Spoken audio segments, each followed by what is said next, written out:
Germany arrive carrying history. Neymar ভক্তদের বুকে আবার সেই 2014 সালের পুরনো ক্ষত জাগিয়ে তুলল জার্মানি।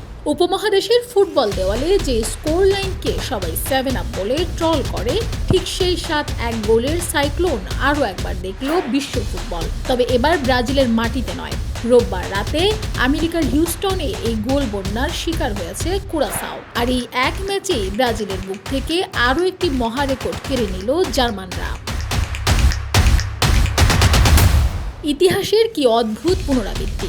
2014 সালের সেই বিখ্যাত সেমিফাইনালের পর অনেকেই ভেবেছিলেন 7-1 স্কোর লাইন হয়তো আর দেখা যাবে না, কিন্তু তরুণ কোচ জুলিয়ান নাগেলসমানের অধীনে থাকা জার্মানি এবার যেন ধ্বংসলীলা চালাতে মাঠে নেমেছে।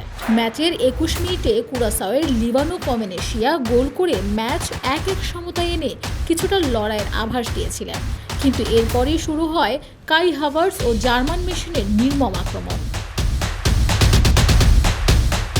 ম্যাচে জোড়া গোল করেন কাই হাভার্টস, আর তার পা থেকে আসা দ্বিতীয় গোলটি ফুটবল ইতিহাসে এক নতুন মহাকাব্যের জন্ম দেয়। এই গোলের উপর ভর করে বিশ্বকাপের মঞ্চে চিরপ্রতিদ্বন্দ্বী ব্রাজিলকে সিংহাসনচ্যুত করল জার্মানি।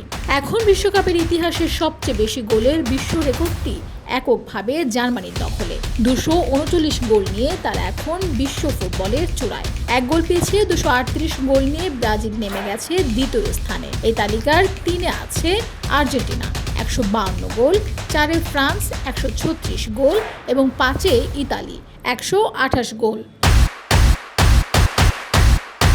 একমাত্র দল হিসেবে বিশ্বকাপে 4বার 7 বা তার বেশি গোল করার অনন্য কীর্তি এখন শুধুই জার্মানির। 2022 কাতার বিশ্বকাপের গ্রুপ পর্ব থেকে বিদায় নেওয়া সেই ভাঙাচোরা জার্মানি এবার নাগেলসমানের হাত ধরে যেন এক অপ্রতিরোধ্য দানবের রূপ নিয়েছে। কুরাসাওকে গুড়িয়ে দিয়ে তারা বিশ্বকে জানিয়ে দিল জার্মান মেশিন ইজ ব্যাক।